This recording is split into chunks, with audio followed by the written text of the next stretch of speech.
पारतंत्र भारत की उत्पीड़न। ब्रिटिश सरकार की अदालत ने पंडित राम प्रसाद बिस्मिल को उत्तर प्रदेश में सशस्त्र क्रांतिकारी दल का मुख्य संगठनकर्ता और नेता घोषित किया और काकोरी षड्यंत्र केस में उन्हें प्राणदंड, सशस्त्र क्रांतिकारी देशभक्ति का सर्वोच्च पुरस्कार प्रदान किया।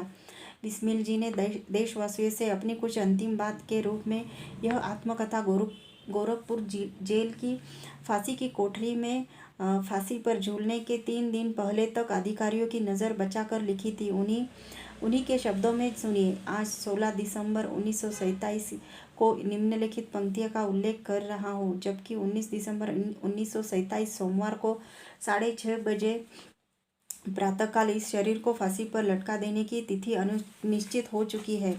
और जिस मनोदशा से और जिस भावना से आत्मकथा लिखी हुई थी उसे शहीद की इन पंक्तियों में ही देखिए।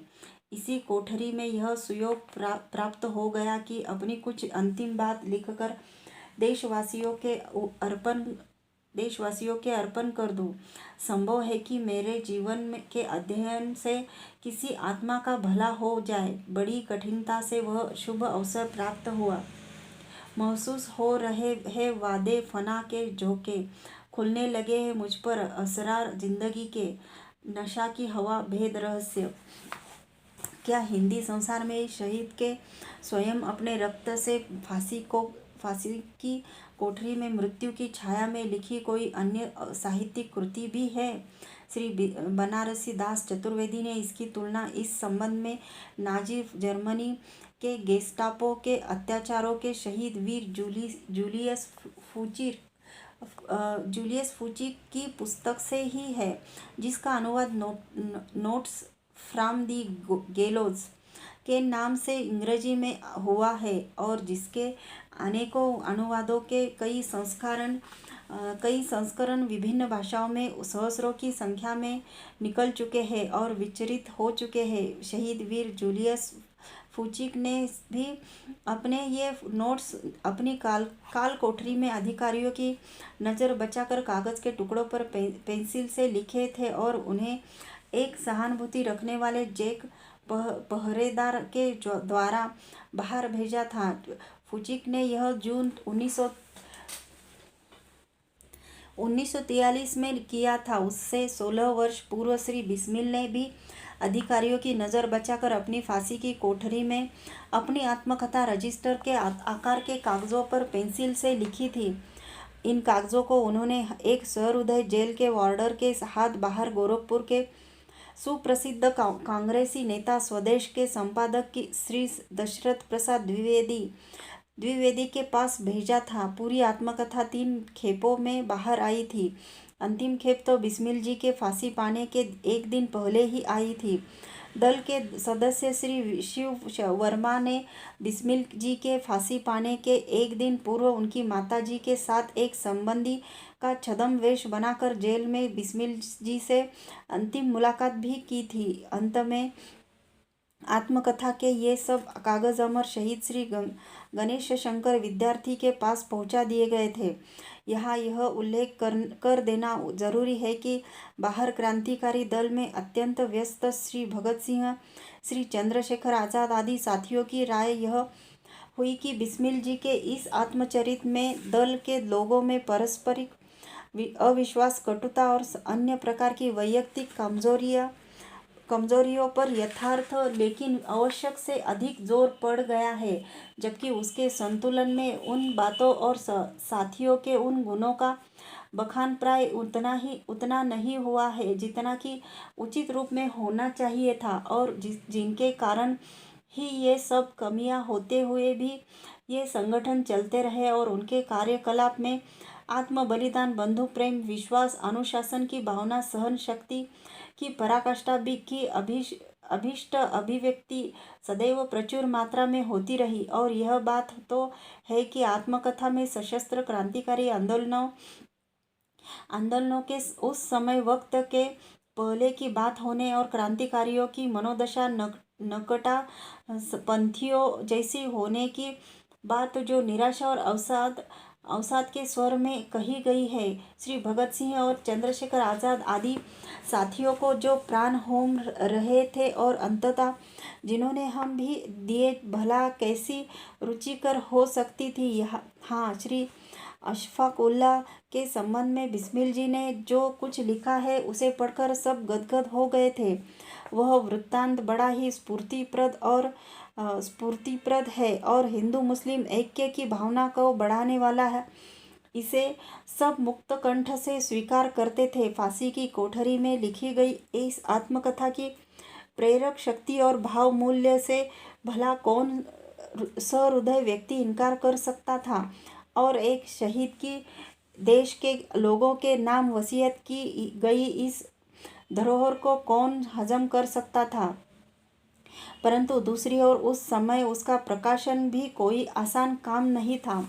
नाजी जर्मनी परास्त हो जाने के बाद फुची की अमर कृति नोट्स फ्रॉम दी गेलोज के प्रकाशन में तो जोखिम रह ही नहीं गई थी, परंतु ब्रिटिश सरकार के भारत में रहते हुए फांसी की कोठरी में एक शहीद के द्वारा चोरी छिपी लिखी गई और बाहर भेजी गई इस आत्मकथा के प्रकाशन में महान जोखिम स्पष्ट ही थी। और यह बड़े श्रेय की बात है कि यह आत्मकथा श्री गणेश शंकर विद्यार्थी जी के देखरेख में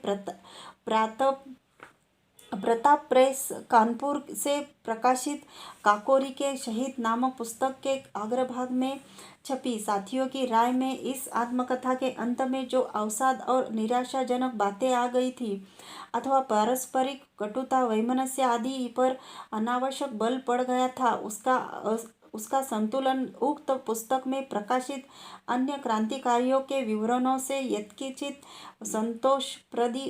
संतोषप्रद रीति से हो गया।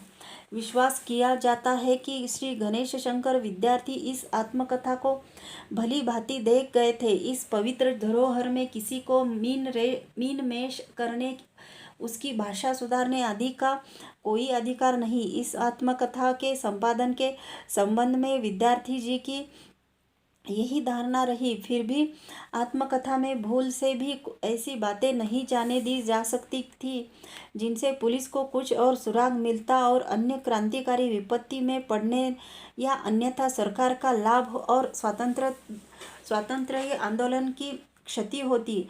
अतएव प्राप्त आत्मकथा में से वे ही बातें अपरिहार्य रूप में निकाली या संशोधित की गई होगी जिनसे ऐसी कुछ हानि की आशंका स्पष्ट ही रही होगी। आत्मकथा में पारस्परिक कटुता, वैमनस्य आदि की बातों पर जो जरूरत से ज़्यादा जोर पड़ गया है तथा क्रांतिकारी दल के जीवन का उज्जवल प्रकाशपूर्ण पक्ष यथेष्ट रूप में नहीं उभर पाया, उसका कारण भली भांति समझा जा सकता है।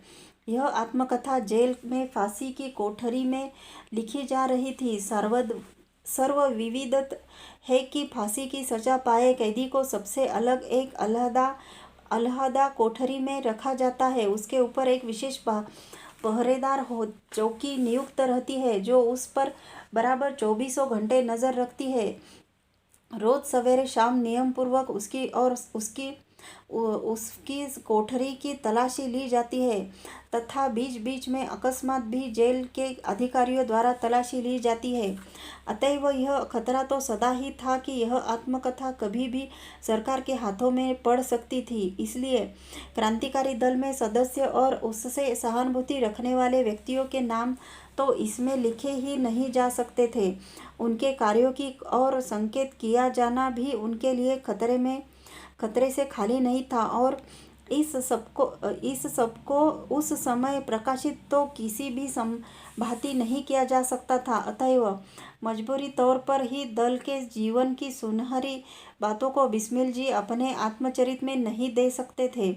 श्री अशफाक उल्लाह खां को फांसी की सजा हो चुकी थी, अतएव उनके संबंध में बिस्मिल जी खुलकर लिख सकते थे और उसमें उन्होंने अपनी सहृदयता का पूरा परिचय दिया ही है।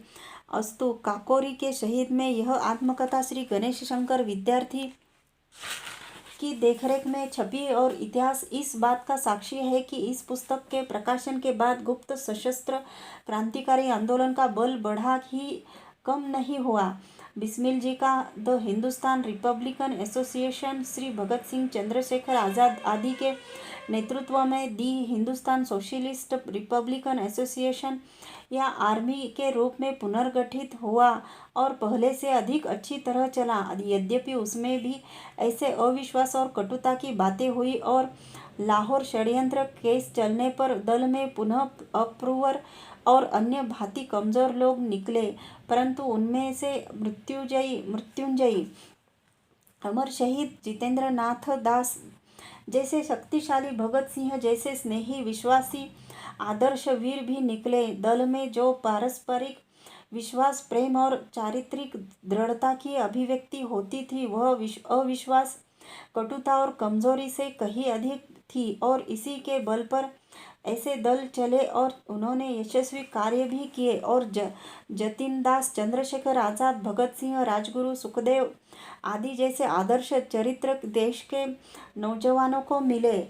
देश को स्वतंत्र कराने में जिन लोगों ने सहर्ष आत्म बलिदान किया है, उनको इस बलिदान के लिए प्रेरित करने में और उसके लिए शक्ति प्रदान करने में इन आदर्श चरित्रों का कितना हाथ है, इसे कौन नाप सकेगा। बिस्मिल जी की इस आत्मकथा और काकोरी के शहीद में वर्णित अन्य देशभक्तों के त्याग और बलिदान के वर्णन ने व्यक्तिगत रूप में मुझे कितना प्रभावित किया और मुझे कितना बल प्रदान किया, इसकी यहाँ चर्चा करना अनुचित न होगा। दल के जीवन में अन्य और सभी की भांति मुझे भी अविश्वास, कटुता आदि का सामना करना पड़ा। मेरे सामने भी साथी अप्रूवर, इकबाली, माफ़ीशुदा सरकारी गवाह बनकर अपनी चमड़ी बचाने और साथियों को फंसाने आए। मुझे भी यह बहुत बुरा लगा, परंतु इसकी तुलना में जो आत्म बलिदान पूर्ण स्नेह, विश्वास, सौहार्द में श्री चंद्रशेखर आज़ाद जी, श्री भगत सिंह जी आदि साथियों से प्राप्त कर चुका था और उस समय भी कर रहा था, तथा श्री राम प्रसाद बिस्मिल आदि पुराने शहीदों और जतिन दास आदि की शहादत से जो बल मुझे मिल रहा था, उसने मेरे मन में किसी प्रकार की कटुता या निराशा नहीं उत्पन्न होने दी। इन्हीं अप्रूवरों पर मैंने दल की आज्ञानुसार गोली चलाई, सो किसी वैयक्तिक कटुता की भावना से नहीं। वास्तव में मेरे मन में अपने इन साथियों में कमजोरी आ जाने के प्रति दया मिश्रित खेद ही था। इन अप्रूवरों के विश्वासघात के प्रत्यक्ष अनुभव के बाद भी उन पर गोली चलाकर फांसी जाने की तैयारी का बल भी मुझे बिस्मिल आदि शहीदों के चरित्र, साथियों की दृढ़ता, आत्म बलिदान पूर्ण स्नेह, विश्वास आदि की अनुभूति से ही मिला था। बिस्मिल जी की इस आत्मकथा का ऐतिहासिक मूल्य तो स्पष्ट ही है। इससे सशस्त्र, गुप्त, षड्यंत्रात्मक स्वतंत्र संगठनों के उत्थान, संचालन, विघटन, पुनर्गठन आदि पर यथार्थवादी प्रकाश पड़ता है।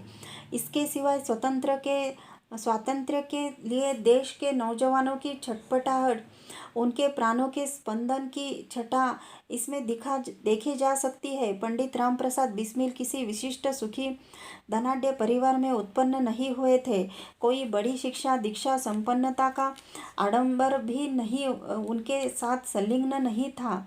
वे स्वाधीनता के लिए छटपटाती हुई आम जनता और उसके लिए वीरता से प्राणोत्सर्ग कर सकने की साध रखने वाले नौजवानों के सच्चे प्रतिनिधि कहे जा सकते हैं। वे एक सीधे साधे वीर देशभक्त थे, कोई प्रौढ़ बुद्धि विचारक नहीं।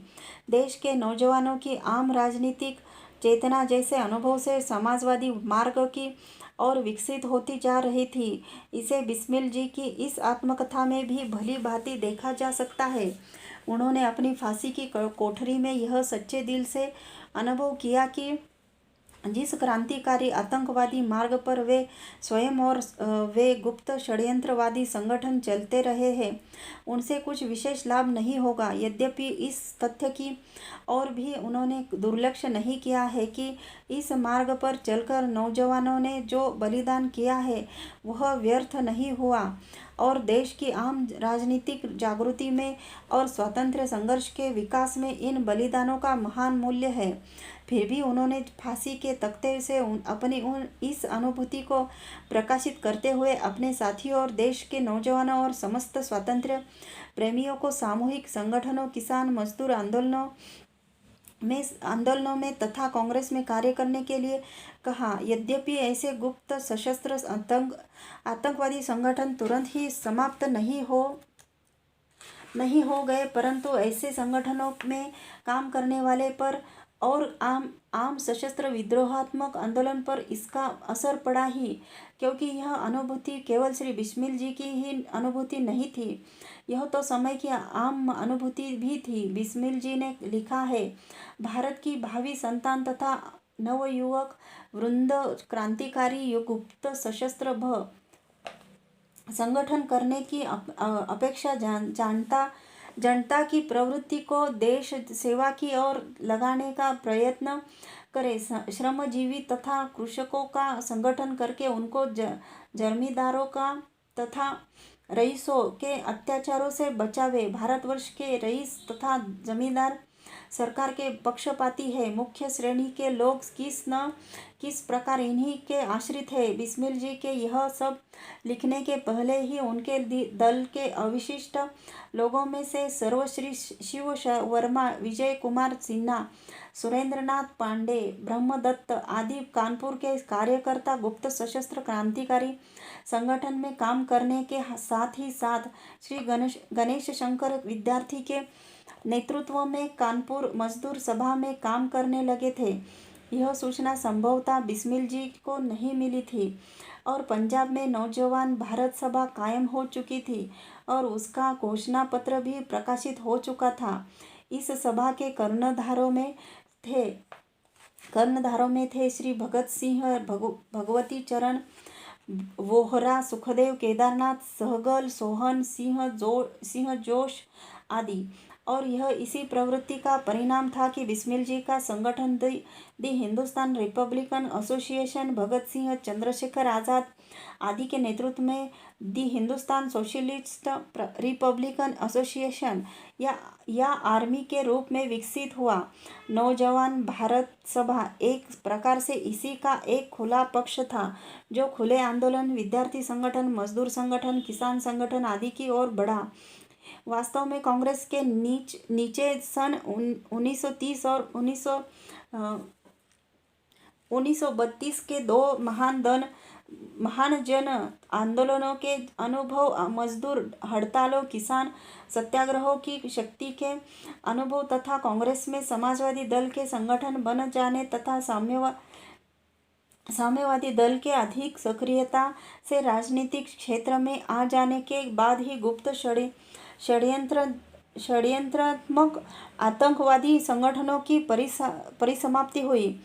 सबसे बड़ी तो यह बात है कि यह आत्मकथा उस श्रद्धा, विश्वास और प्रेम का भव्य स्मारक है जो आम जनता शहीद क्रांतिकारियों के प्रति रखती है। बिस्मिल जी फांसी की कोठरी में इस आत्मकथा को लिख सके, यह बात बिस्मिल जी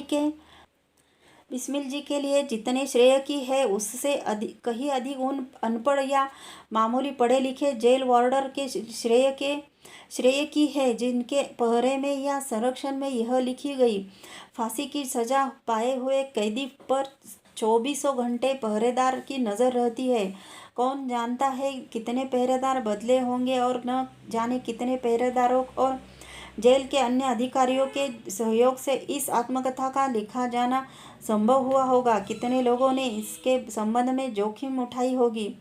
बिना किसी यश की आशा के केवल शहीद क्रांतिकारी देशभक्तों के प्रति अपनी स्वाभाविक श्रद्धा और प्रेम के कारण जो वस्तुतः स्वतंत्र आंदोलन में 2-3 मास की कैद पाए हुए लोग फूल मालाएं पहने फोटो अपने बड़े अभिमान से प्रदर्शित करते रहते हैं तथा एतर्थ प्राप्त राजनीतिक पीड़ित होने के सर्टिफिकेट को प्रदर्शित करके आर्थिक लाभ भी उठा सकते हैं। जिस जैक शहीद जूलियस फुचिक और फांसी की कोठरी से लिखकर भेजे उसके नोट्स की चर्चा हम ऊपर कर चुके हैं। उनको बाहर लाने वाले जैक पहरेदार ए कोलिंस्की का नाम कृतज्ञतापूर्वक जूलियस उसकी पत्नी ने उक्त पुस्तक के ऊपर अपने नोट में किया है।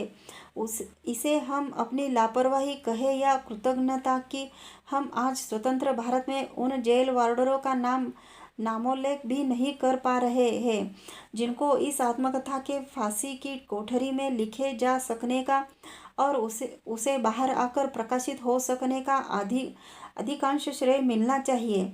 अपने स्वातंत्र्य के लिए प्राण होमने वाले शहीदों के प्रति स्वतंत्रता भारत की कृतज्ञता की भावना से यह आशा करना क्या कोई बड़ी बात होगी कि बिस्मिल जी की इस आत्मकथा की मूल हस्तलिखित प्रति को तलाश किया जाए और यदि वह मिल सके तो उसे राष्ट्रीय अभिलेखागार में या किसी शहीद संग्रहालय में सुरक्षित रखा जाए। भगवान दास माहौर, नरसिंहराव की टोरिया, झांसी।